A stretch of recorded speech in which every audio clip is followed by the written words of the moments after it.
G'day, welcome back to another episode of Togl. Must apologise for the last few. They've been a bit helter-skelter, haven't they? Bits and pieces, chopping and changing all over the place. It's been a very busy few weeks, and I've got a little lost in everything that I've been doing. So let's get it back on track now. At the moment, right at this point, I've got no footage that hasn't been in a Togl episode, so let's start fresh. Now this weekend, I'm actually going to camp out on the block for the entire weekend. Enjoy the block a little. Not that I don't enjoy it when I'm up here working, but how about I have a bit of recreation rather than work. So that's what I'm doing. Up here by myself tonight. I think Cody's going to pop up and join me tomorrow. So that'll be really cool. Anyway, I thought I'd just show you. This is a little area that I haven't actually shown anyone yet, but I thought I'd show you that now. So let me spin this around. I've mentioned the tent a couple of times. So this is my tent. I got a 3-4 bedroom tent there, which is just about on its last legs. It's fallen apart. It's been up for a year. The weather's really given it a battering. And then I've got this screen shelter here as well. In the very early episodes, you would have seen that a couple of times, but you can see it's got a tear in there, and it's fallen apart too. Anyway, the couple of things that are in there, the mower and whatnot, they'll end up in the barn very soon, the shed, as soon as we build it. Got that little bag there, that's my solar shower, just warming up. We've got the camp toilet over the back. Got the fire going, ready to cook some dinner. If you look down the back there, you can see right over the back, that's the shed that we're working on. Veggie patch is right through there, and swinging up through here, and you can just see through the trees over there. There's the timber mill. So everything's all quite well together, but I just love this little area. It's just in amongst the trees. I gave the mower a quick run over it this afternoon, just to neaten it up a bit, but yeah, it's really nice down in here. So I'm just going to keep getting the fire going, get some dinner going, and I'll have a chat with you in a minute. I'm going to tell you a little bit about the first dwelling that we're going to put up on the block. I haven't really discussed that much yet, and we are getting close, so I'll give you a quick rundown. Okay, Billy's boiling, so that's cool. Wind's just changed direction. Now the camera's copping all the smoke, so I'm not sure how badly that's affecting things. There's a bit of storm activity around at the moment, so I'm hoping that it doesn't end up being a wet night. At the moment, there's quite a lot of storm activity, a big storm cell hanging around Cradle Mountain, which is about a 45-minute drive from here. It's not that far as the crow flies. So yeah, I'm feeling the odd drop of rain, but hopefully it stays away long enough for me to cook my dinner at least anyway. So we're now getting very close to having our our planning approval done. The last couple of tick in the boxes, or the last couple of items that council needed, have been supplied. Now we're just waiting on council. They will review those last couple of things. If all goes to plan, if they're happy with that, now the smoke's going in my eyes. If council's happy with that, then they will gazette it for 2 weeks, let everyone know what we want to do here on the block. And I wish that smoke would go away. I'm going to shift. So it'll follow me. Smoke always does. So yeah, they'll gazette it, and they'll give it 2 weeks, and if no one has any disputes, complaints or whatever, then we'll get our planning approval. That'll be a huge day. Cannot wait, and I'm hoping that's only 4 to 5 weeks away now. As you know, we've got approval to have the road put through. I've cleared all of that. Now we just need to get the excavator guy in. He's due in a couple of weeks to come and put that road through. That's going to be another huge milestone. Cannot wait to have our own access to the block. I mean, it's quite okay going in and out through Glenn's property. He doesn't mind, but it'd be nice to have our own access. So the barn, what we're going to do is, we've purchased a 12 metre by 15 metre American style barn. So they're those long barns that, looking down, they come up, come in, come up again, like this. You often see them as barn stables and those sorts of things. So we've got one of those. The plan is that, so 15 metres long, the first 5 metres we'll put a mezzanine floor in, and then right underneath the mezzanine floor we're going to create 2 bathroom showers. One will open to the left, one will open to the right, which are going to be a bedroom each. So each wing will be a bedroom, loft above. We'll put a little toilet in the loft above as well. The other 10 meters by 12, it's going to be all open plan. So that'll be the kitchen, living room, dining room, lounge room, the whole lot in one big open area. We'll put a big fireplace right in the middle of that. So that should be really nice. The idea of putting the plan like that means that we've actually got no hallways. So there's no wasted floor space. Minimal walls, therefore minimum materials required to do it. So the whole thing will be lined. So when you're inside, it's just going to look like a normal house inside. We've got a big solar system that we've purchased that'll go on because there's no utilities, no services to this block. So we've got a big solar system, battery powered, 5 kilowatt I think. All singing, all dancing, that should be fine. I'm also going to look at having a little bit of hydro power trickling into that as well, just to help keep the batteries topped up. Not sure what we're going to do for the water yet, as in like hot water, sorry. Water, that'll be water tanks, so we'll get a couple of big 10,000 litre water tanks and put those in, or bigger. We get plenty of rain, so rainwater tanks it'll be. We'll probably have to have a septic system put in because, yeah, there's no sewerage, so I don't know whether it'll be septic or biodegradable composting type one. I'd rather just go with a septic system, but it'll depend on what council says we can do. So yeah, everything totally off grid. Time's running out to get that sorted out. Basically, once we've got all of our approvals, I need to get the plumber in, put the septic in and all the pipes. Then we get the concreter in to put the concrete slab down. As soon as that's done, then we can put up the shed. I'm an owner builder, so I can put up the shed. I just need a builder to authorize it, sign off on it, which Steve, who was here last week, is actually a registered authorized builder for sheds, not houses, for sheds, any size shed. So it may be that he comes back down, and if I'm really nice, sweet talk him, he might come back down and help us out with that and sign off on it. So yeah, so we get the shed up. Once the shed's up, we can get the plumber back in, and then we can get the electrician in, get all of the plumbing and wiring done inside the house. Once that's done, then I can get insulation put in all the walls, and I can start to clad the walls, build the internal walls and that sort of thing, fit it out. Now, if it's anything like last year, the rain will start around mid-June, and it will rain pretty much every day, not all day, but pretty much every day for about 3 months. We really want to have the slab down, plumbing done, that stuff sorted. We want to have that shed up before that happens, and the road in too. We need that road in and gravelled and everything so that we've got easy access in and out, because that was a struggle last year. And if we've got the slab down, the shed up, it means that we can drive down, we can still keep working on the inside of our American style barn whilst we've got that really wet weather. So time's ticking, but we're waiting on that final council approval. So fingers crossed that does come through soon. That's the plan for the first residents that will be on this block. Anyway, I had better get myself some dinner cooked, so I'll get cracking onto that.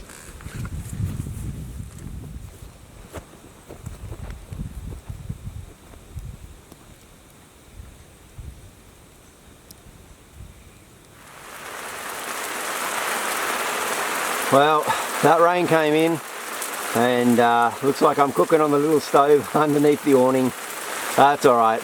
The rain's nice, we need it. It's been dry for the last few days, so I'm not complaining.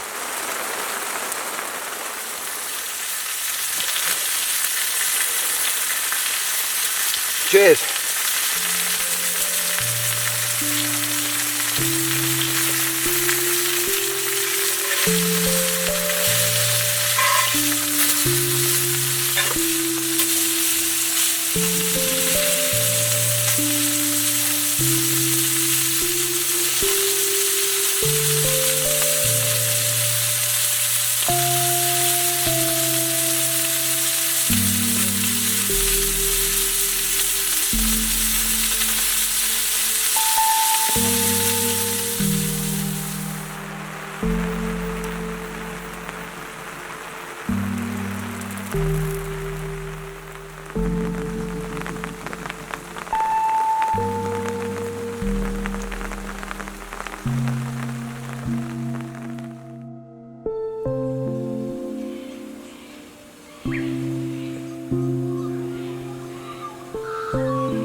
Well, that was an interesting night.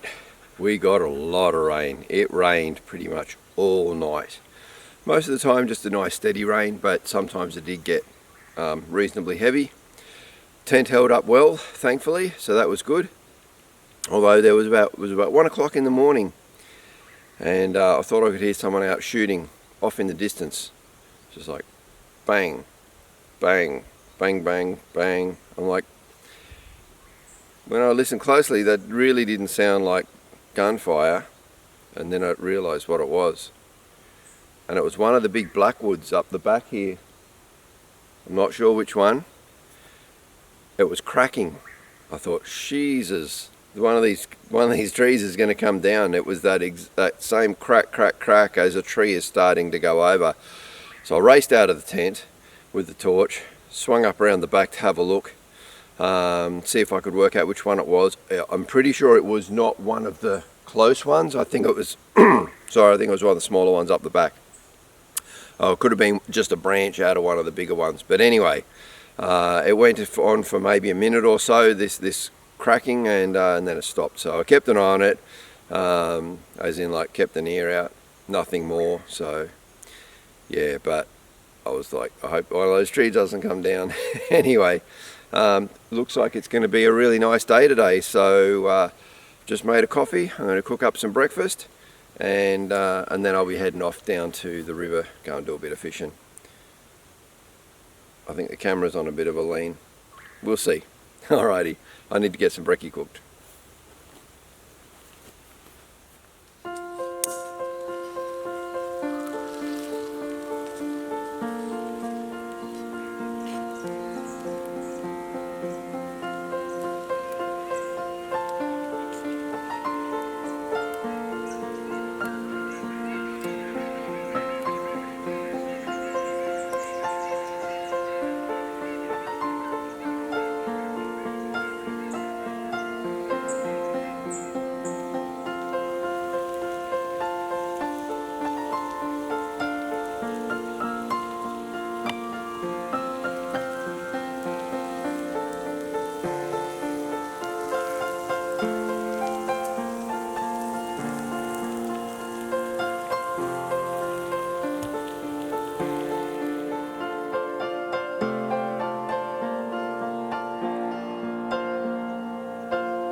Okay, let's go fishing. So we've got about that 20-minute walk down to the river that I've showed you in the past. I'll show you just a couple of little snippets between now and arriving, because there's a lot of track through there. So yeah, here's just a little bit of our track.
Well, made it down to the river, and yeah, she's flowing a little bit. I think there's actually a new log in here. I'll go down and have a look at that in a minute. But one thing I did just notice, whenever I come out, I always go and have a look and see if the lobster, there's a lobster I've seen 3 times now, he's always in the same place. So I always pop in and see if he's there. Now about 20 meters upstream from that is where I used to put my net bag in the water with some beers. Whenever I come down, I'd have a cold beer here ready. Now, over winter with all of the rain and that got washed away. So I thought, check this out.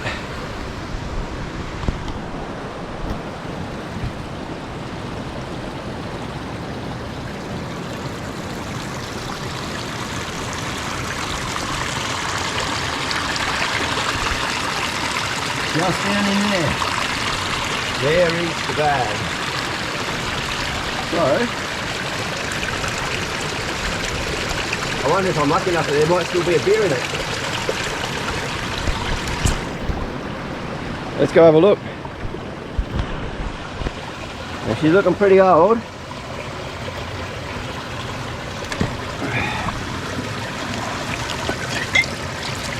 Let's have them clunking. One good, one broken. Well, there you go.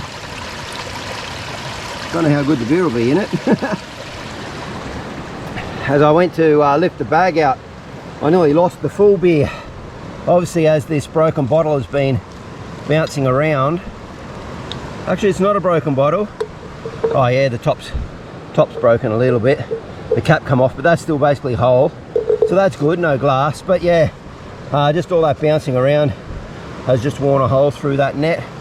So that'll be a little repair job. These rocks are quite slippery this morning after that rain.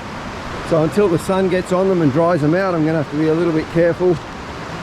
Plan on fishing here for about an hour or so and then heading back up. Cody's going to come and join me a little later on. Yeah, there's a bit of extra timber in the water there that wasn't there last time, but anyway, let's go and have a fish, see if we can't catch one. Now it's going to be very hard for me to be able to film and fish, so I'll probably just might do a minute or so, 30 seconds just of me waving the wand, and then I'll only turn the camera on if I do catch something. Let's go and get some.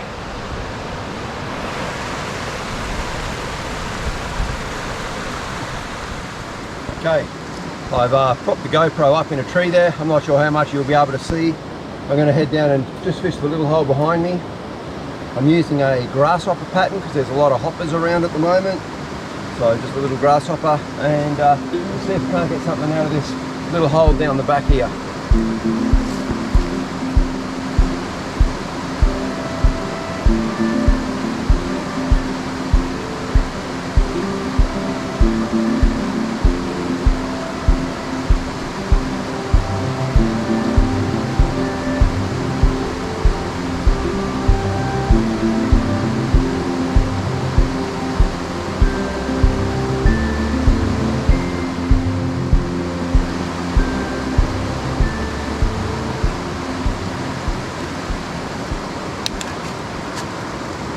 Well, that's good. It didn't fall off the tree, but I did just remember I've got my little headband that the GoPro clips onto, so I'm going to clip onto that.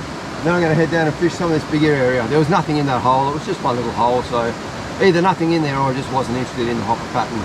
Maybe it needs to get a bit warmer before I use the hopper. It tends to be when the weather's warmer that they go for them, but I'll persist. If I don't get anything in the next 20 minutes, I might change over to a Royal Wolf or something like that.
As you can see too, the water level's a lot lower because the water used to be right up to here,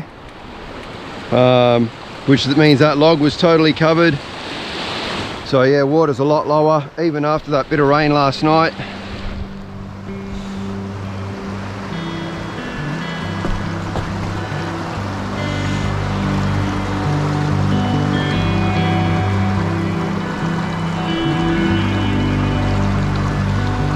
I'm thinking I'm going to cross over and get in the shadows.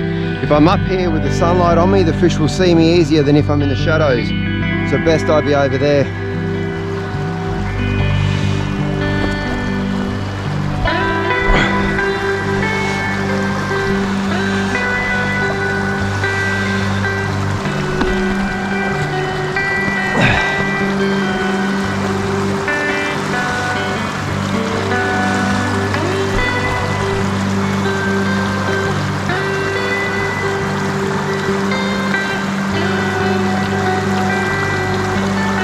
Yeah, it's worth a try.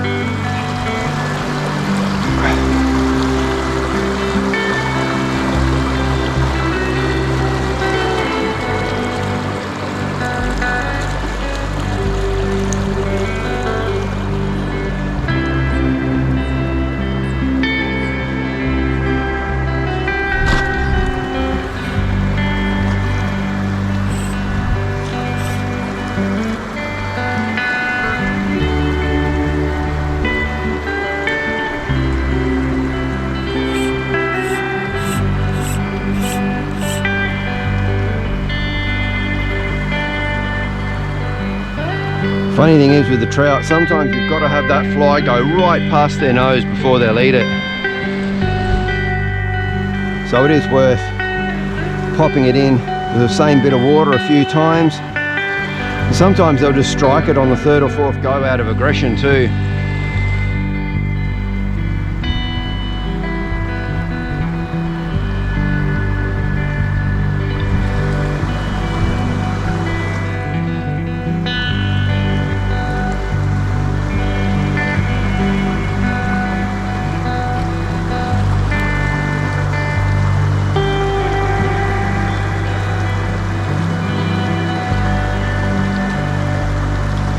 See, that'd be a likely spot there. The bigger fish can sit down in that steady water in behind the boulder.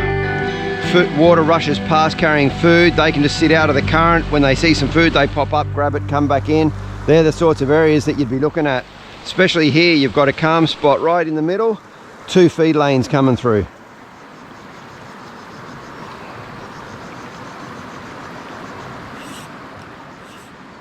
I really do love fly fishing. It's a lot more like hunting. You're not just throwing a bait in and hoping something swims past.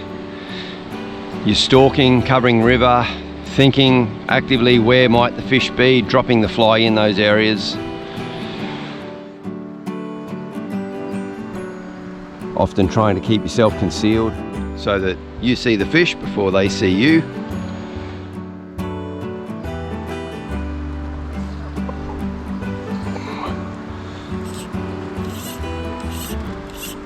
You've got to try and position that fly right where it needs to be.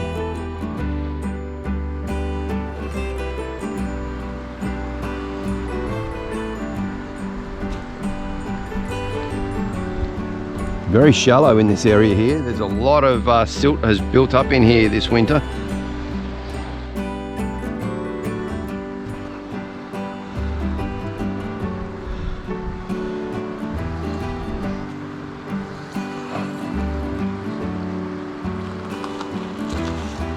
Hopefully some of the lighter winter rains flush that out.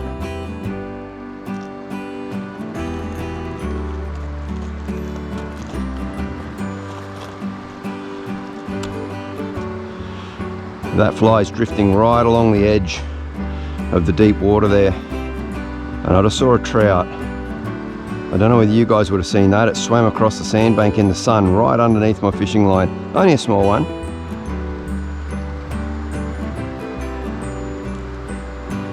I think he was just off here in the shadows and I spooked him.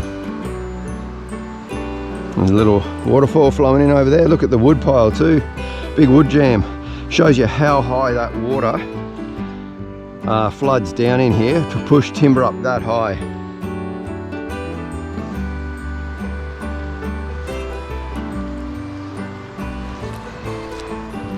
And I just mucked it up again and I just got stuck in the tree behind. So that's the thing that you have to remember with fly fishing too. The distance you want to cast out there, you need the same distance behind you. And I just turned. I'd been casting up and down through here. I wanted to go there, I turned, I've hit the tree.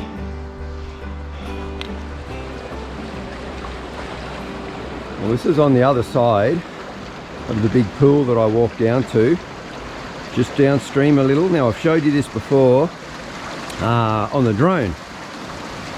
So this is where the river goes underground. You can see there's a little bit of water just in there, but that really big boulder at the back there, from that boulder the water disappears straight in and then gone for about 100 meters underground. I might just go and track down around the edge there and have a bit of a look, staying well away, but I'll see what I can film for you.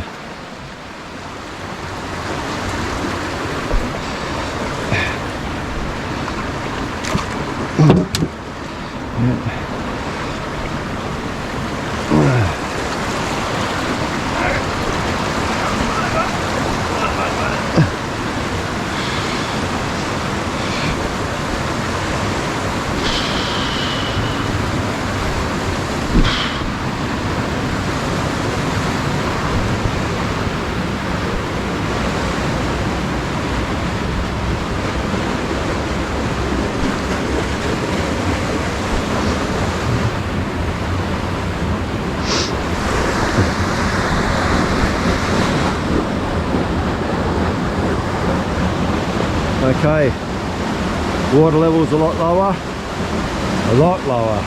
than when I filmed last time. You can see and you can hear, you just see the water down in there, way underground. Do not want to slip down into that. Now last time I filmed, the water was coming through here and down the chute there, but now it's already well and truly under.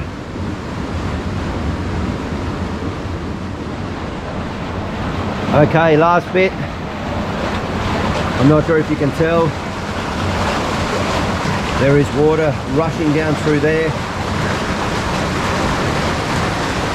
can see a little bit of water over in the back. You can see all the debris that's built up in here. There's a tyre down in the corner. That's it. From here on end, it's just all underground. Like I said, for about 100 meters. Now, when coming through here, I was staying up high, staying on the biggest rocks, making sure that I did everything I could to make sure I didn't end up down in there. So I'm going to head back now anyway. So I've changed to a smaller fly now, little royal wolf. It's more like a little moth than a bigger grasshopper.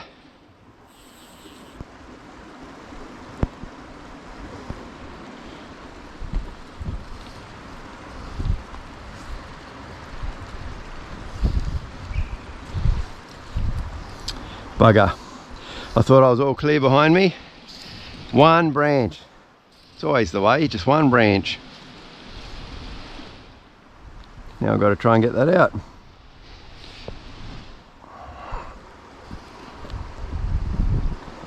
All this space. I had to hit that.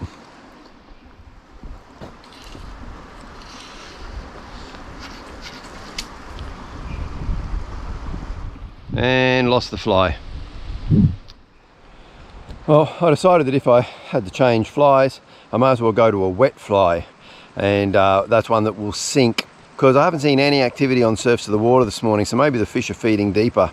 They say you have to match the hatch, so what I'm doing is it's like a little yabby pattern fly, so I'm going to give that a go and we'll see. I'll give it another 20 minutes and then I'll have to head back up to camp anyway.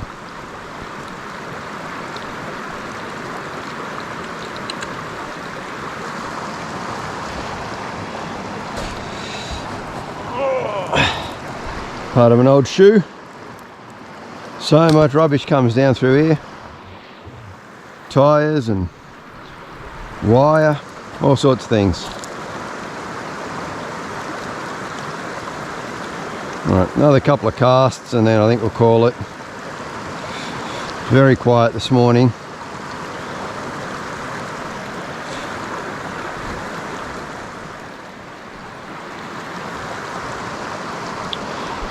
Well, that's it. Time to head back across the log and head back up to camp.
I wonder if it's still sealed. There's a bit of gunk in it. Still carbonated. That would mean nothing got into it.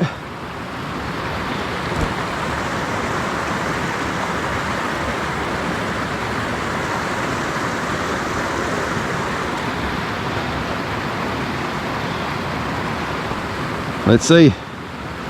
Or not. Hang on. Oh no, yeah, I thought there was some mould in there, but no. Smells alright.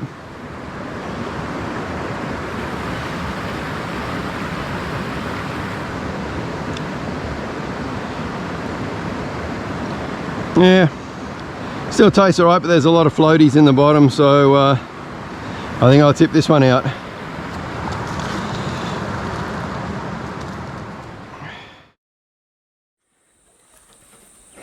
Well, Cody's up here now. We've just had some lunch. We're just doing a little bit of clearing. But I did find, you can see the tents there. This is what was cracking last night. I found it. So let's have a look up in there.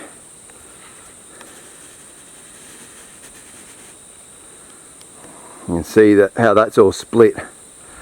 That branch runs down over and is now sitting on the ground over there.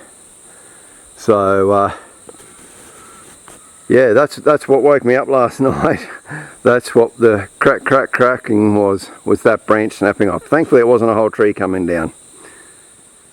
One of the other little tasks we just did as well was this branch had come down very well seasoned, so I thought, oh, while I got the chainsaw I'll just tidy that up. So we're cleaning this up as well. So this will all get stacked up. Eventually this big sucker will have to come down.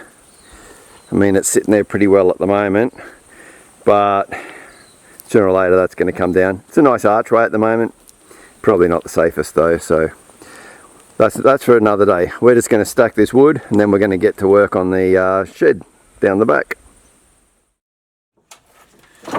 So one of the things that we need to do around where these windows are going to go in is build a bit of a sill. Now what I've done, I wasn't able to go and get any sills, they were all out. Must be a part of this hole, nothing's getting delivered. Anyway, so I did have some tin. So I've cut this piece of tin used to go up and across as well. I just cut this side off. Then if I put that in there and then put the window in up against it, any water that runs back will be caught, come forwards. Once I've got that nailed in, I'll bend this down at about 45 degrees. The tin will go up underneath and it'll stop water going in. I'll also have to do a little bit of metal flashing up the top here as well, that the tin will, corrugated iron will go over and then it'll come out away from the window. So I'll get those put in now.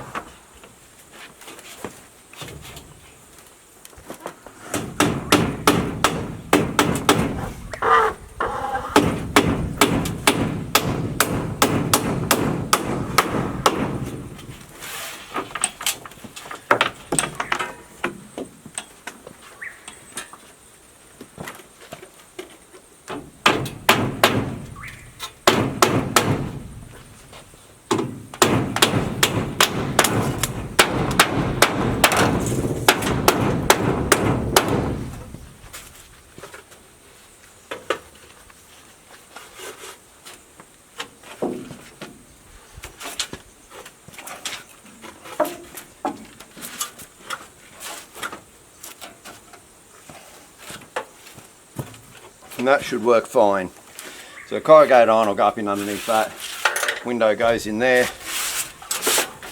Keeps it all waterproofed. Now I need to go and make a few more for the other two windows.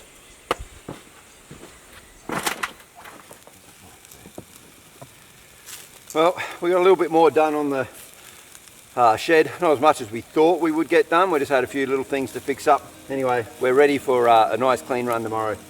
But for now, time to chill out, have some dinner, cheese and crackers while we're waiting for the sausages to cook. Pretty damn good if you ask me. Look at this place, it's beautiful.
Well, we woke up to a bit of a wet, drizzly morning this morning.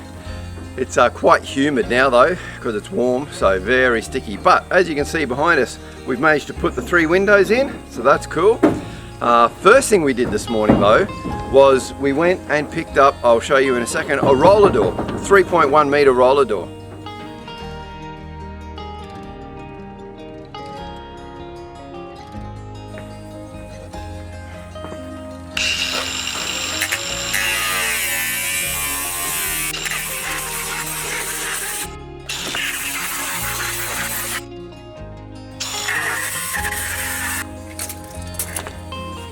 So what we're doing is cutting out the space for where the window is going to go. This sheet will slide in across the window space, which you'll see right now.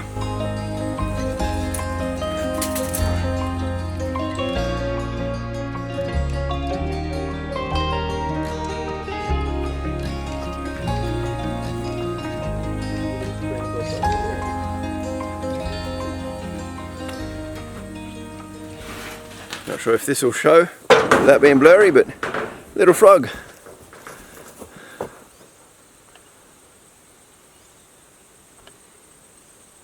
Cool. We better go and let him go.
There you go, one wall done. Yes.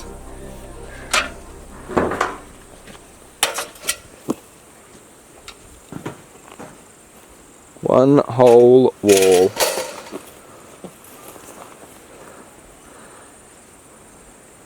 Not bad.